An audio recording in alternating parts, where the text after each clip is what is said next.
සුබ දවසක්. තර්ඩ් අයි channel එකට අදත් ඔබ සියලු දෙනා සාදරයෙන් පිළිගන්නවා. අද ඉදිරිපත් කරන්න යන්නේ අපගේ ඉඩියම් පාඩම් මාලාවේ තවත් පාඩමක්. මේ ඉඩියම් එක ආහාර සම්බන්ධ ඉඩියම් එකක්. අපි කොහොමද ආහාරයක් සම්බන්ධ කරලා වාක්‍යයක් කියන්නේ කියලා තමයි අද ඔයාලට කියලා දෙන්නේ.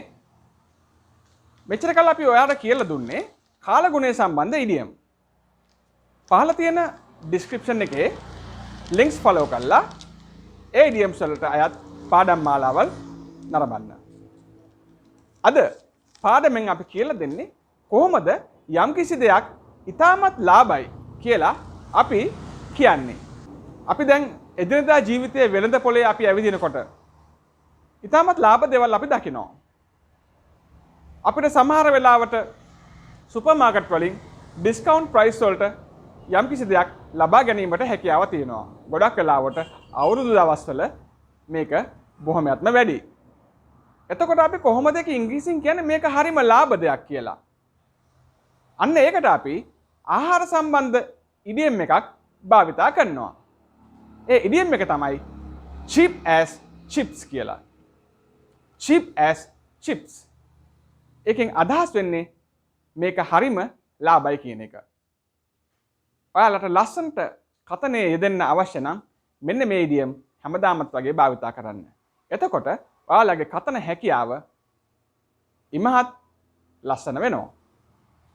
ඕනම තැනක ගිහිල්ලා යම් කිසි පුද්ගලයෙක් හෝ කෙනෙක් නැත්නම් සුදු මහත්තයෙක් හරි සුදු නෝනා කෙනෙක් හරි කිව්වොත් එහෙම this item is cheap as chips කියලා ඔයා දන්නේ නැහැ මේ මොනවද කියන්නේ කියලා.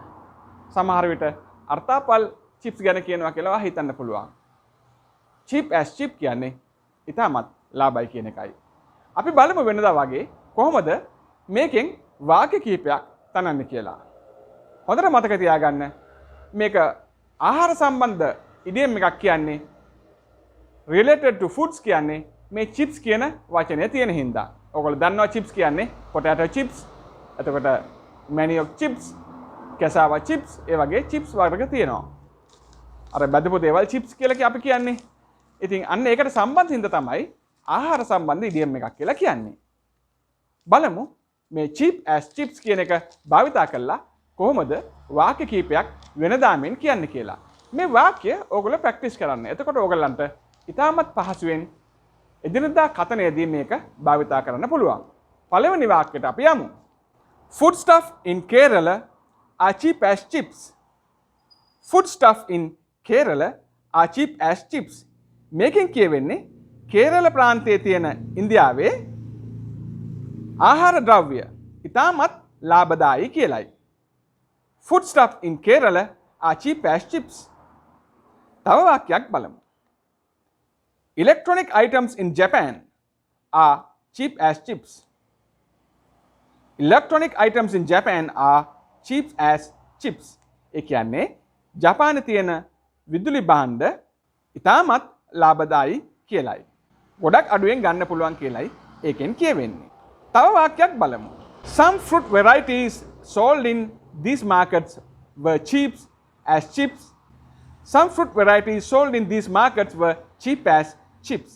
සමහර පළතුරු වර්ග මේ වෙළඳ පොලේ මේ මාකට් එකේ විකුණන සමහර පළතුරු වර්ග ගොඩාක්ම ලාභදායී කියලා කියනවා නම් අපිට කියන්න පුළුවන් cheap as chips කියලා. Some fruit varieties sold in these markets were cheap as chips. තව වාක්‍යයක් බලමු. They are expecting to purchase some items cheap as chips. ඔවුන් බලාපොරොත්තු වෙනවා සමහර බඩු භාණ්ඩ මිලදී ගන්න ඉතාමත් ලාභදායී විදිහට. ඉතාමත් ලාභ විදිහට තමයි ඒ කට්ටිය මේ භාණ්ඩ මිලදී ගන්න බලාපොරොත්තු වෙන්නේ කියන එක තමයි මේකෙන් අදහස් වෙන්නේ. They are expecting to purchase some items cheap as chips. තව වාක්‍යයක් බලමු. I sold my computer accessories cheap as chips last year. I sold my computer accessories cheap as chips last year. මේකෙන් කියවෙන්නේ ගිය අවුරුද්දේ මම මගේ computer accessories ඉතාමත් ලාභදායී විදියට විකුණුවා කියලායි. I sold my computer accessories cheap as chips last year. තව වාක්‍යයක් බලමු. Street food vendors in Colombo are selling their food items cheap as chips.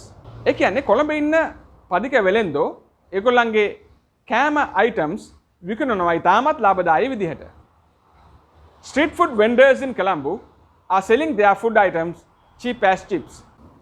හොඳයි මම හිතනවා ඔයාලා ඉගෙන ගත්ත කියලා කොහොමද හරි ලාභයට බඩුවක් හම්බුණා කියලා ඉඩම් එකක් භාවිතා කරලා ඉතාමත් ලස්සනට පහසුවෙන් කියන්නේ කියලා මේ පාඩමෙන් ඉගෙන ගත්තා කියලා. ඔයාලා කියන්න පුළුවන් සමහරට අවුරුද්දට බඩු ගන්න ගියාම යාළුවෙක් හම්බුනහම කියන්න පුළුවන් මචං I bought these foods නැත්නම් මචං I bought these items as cheap as chips from Colombo market from Peta market.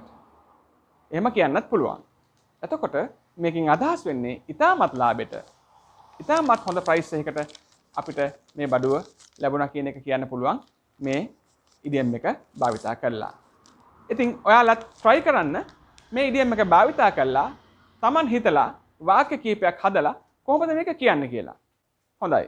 ආයෙත් මේ වගේ ඉතාමත් කෙටි පාඩමකින් හමු වෙනතුරු අපගේ channel එක වෙනදාමින් subscribe කරලා පහළ තියෙන bell icon එක click කරලා සෑම සතියකම නිකුත්වන අපගේ වීඩියෝවක් ලබා ගන්න. ඔබ සියලු දෙනාටම ජය. All the best.